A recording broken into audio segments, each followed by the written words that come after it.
부탁드릴게요. 안녕하세요. 저는 조이하우스 대표 조호철입니다. 만나서 반갑습니다. 네, 반갑습니다. 사장님, 여기 네. 어떤 농장인지, 어떤 이름인지, 어떤 게 특색인지 아. 간단하게 소개 좀 해주세요. 네, 저희 농장은 아버님 이름을 따서 네. 아버님 성함이 조자, 순자, 일자 쓰셨는데 그 가운데 순자를 없애고 조일농원이라는 이름으로 1981년도에 구파발이라는 곳에서 화훼 재배업을 시작하셨는데 제가 대학 졸업하고 그 아버님 일을 이어받게 되었죠. 그래서 저희 농장이 조1인데 저는 두 번째 농장이라는 의미로 조2 하우스라는 제 농장 브랜드명을 갖고 지금부터 한 15년 전부터 이제 학교 졸업한 이후로 계속 이 화훼업을 하고 있습니다. 여기는 대표적인 품목이 어떻게 예, 저희 농장은 지금 현재 호야라는 식물이 가장 대표 작목이고 거기에 커피나무를 한 15년 정도 이제 지금까지 재배해 오고 있고 코르딜린의 레드 엣지라는 식물을 또 같이 재배해서 대표 식물로 하면 이 세 가지 식물이 저희 집 대표 식물인 것 같습니다. 커피나무를 이제 시작하셨다고 하는데, 그러면 이 커피나무 어떻게 이제 재배를 하시는 거예요? 학교 다닐 때 학교 표본 온실에서 커피나무가 있더라고요. 그래서 거기 그 일을 봐주시는 기사님한테 제가 커피나무 5그루를 얻어다가 처음 이제 시작을 하게 됐어요. 번식하는 방법도 처음에는 몰랐고 어떻게 재배를 할지를 하다가 뭐 시간만 지나다 보니까 열매를 맺더라고요.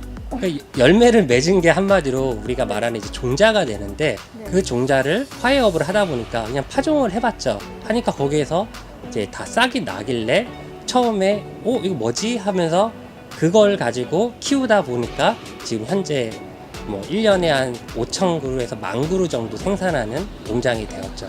커피나무들은 대충 어디로 가게 되는 거예요? 요즘에는 커피 매니아들이 많아서요. 네.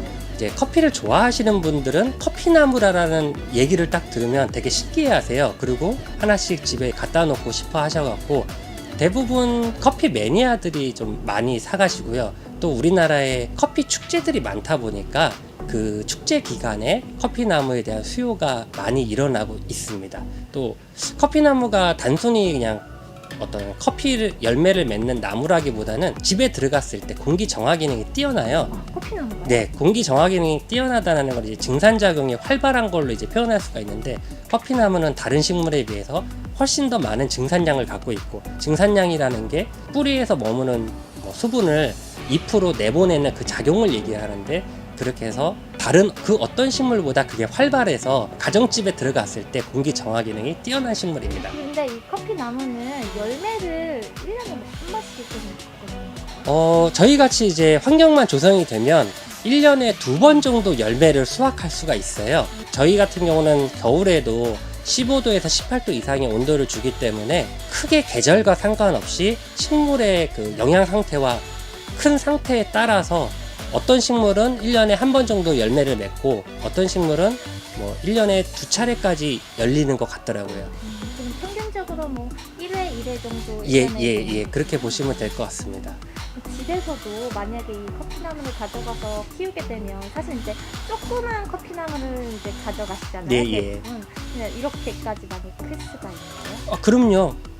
가능해요 지금? 가져가셔도? 식물은 네. 그러니까 우리 광합성이라는 말 많이 들어보셨잖아요. 네네. 그러니까 식물이 크는 거에는 햇빛에 의해서 영양분을 화학 반응해 갖고 크는 작용을 우리가 광합성이라고 얘기를 하는데 빛이 너무 센 환경, 직사광선이 내려지지만 않는 그 환경에서는 어디든 빛이 조금이라도 들어오는 곳에만 두면 커피나무가 크게 자랄 수 있습니다.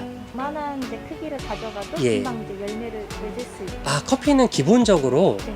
정말 잘 키우시는 분은 열매를 맺는 데까지 한 3년 정도 걸리고요. 그럼 초반에 한 3년이 네, 예. 일반적으로는 4년 이상이 돼야지 커피 열매가 맺는다고 보시면 됩니다. 이건 커피 공부를 하면서 인내심을 가지고 네. 키워야 돼요. 예, 맞습니다. 요즘 공기 정화 식물 중에서도 네. 디시디아? 네. 맞나요? 네, 디시디아 맞습니다. 네. 원래 이제 행인 식물들이 어떤 식물이냐면 우리가 땅에 뿌리를 박는 식물이 있고 땅에 뿌리를 박지 않고 나무에서 붙어서 자라는 식물들이 있어요. 뭐 전문적인 용어로 따지면 착생이냐 지생이냐 이렇게 나눌 수가 있는데 디시디아라는 식물도 나무에 붙어서 자라는 식물이에요. 기본적으로 이제 재배를 할 때는 나무를 구해서 붙이는 작업이 어려우니까 흙을 사용을 하는데 그 중에 배수가 잘 되게, 배수가 안 되면 뿌리가 썩을 수가 있으니까 저 흙을 사용하더라도 물 빠짐을 좋게 해주면 흙에서 잘 살아갈 수 있고, 그 모양 자체가 약간 사과 모양으로 생겨갖고 되게 앙증맞은 모양이에요. 네네네. 예, 저 시원한 색상과 사과 모양을 관상하는 그런 용도의 식물입니다. 농장에 방문했을 때 좀 전에 이제 디시디아를 설명해 주셨는데 예. 저는 이제 온라인이나 예. 뭐 이렇게 다 완제품만 다 보다 보니까 예.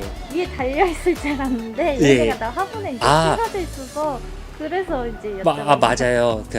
저게 수입됐을 때는 자체 나라에서 나무 껍질이나 코코넛 껍질 같은 거에 묶어서 수입이 들어오기도 하는데, 저희는 재배 농가다 보니까 토양으로 재배해서 제가 저런 식으로 키웠는데 충분히 식물도 잘 크고 저희 집에서 출하하는 방식이 돼버린 겁니다. 아, 그러면 여기 남사에서는 이렇게 독보적으로 이렇게 화분에서 하시는 예, 저 식물은 저 방식으로 그 재배를 하는 데는 아마 저희 농장만 그렇게 하는 걸로 알고 있습니다.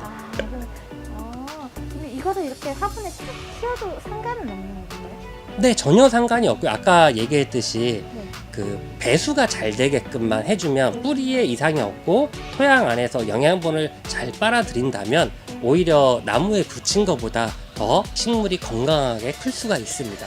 교수님, 호야가 하나 남았는데요. 예. 호야는 또 어떤 식물이죠?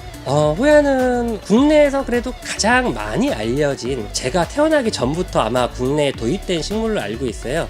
원산지로 보면 동남아시아나 뭐 중국 남쪽 원산지로 알고 있습니다.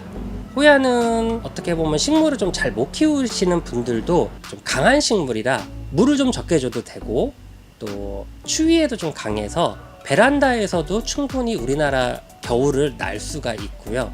또 더운 환경에서도 저 식물은 되게 잘 자라는, 그래서 키우기 편한 식물입니다. 호야의 장점이라고 하면 한 2년에서 3년 정도 호야를 잘 키운 상태라면 그 꽃을 피울 수가 있어요. 호야가 흔히 꽃이 안 피는 식물로 알고 있는데 그만큼 이제 꽃 피우는 게 사람들이 좀 어렵다고 이제 알려져서 그렇지만, 누구나 제가 생각했을 때는 누구나 피우는데 큰 무리는 없다고 보는데요.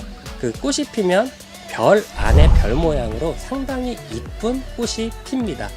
물론 호야의 습성을 전혀 이해 못하고 키우면 호야도 뭐 죽을 수도 있겠지만, 그래도 다른 식물보다 뭐 더위를 이겨내는 힘이나 추위를 이겨내는 힘, 또 물에 대한 그 적응도가 다른 식물보다는 훨씬 뛰어나기 때문에 쉽고 무난하게 키울 수 있는 식물이 호야가 아닐까 생각합니다. 그렇게 쉽게 키울 수 있는 호야는 이제 초반에 아무것도 모르고 시작해도 잘 죽지 않고, 네. 좀만 정성을 줘서 더 키우면 정말 어디서 잘 보지 못했던 예. 그런 모양의 이쁜 꽃도 맺을 수 있다. 예, 맞습니다. 네. 그럼 오늘 인터뷰 이렇게 간단하게 한번 마쳐볼게요. 네, 감사합니다.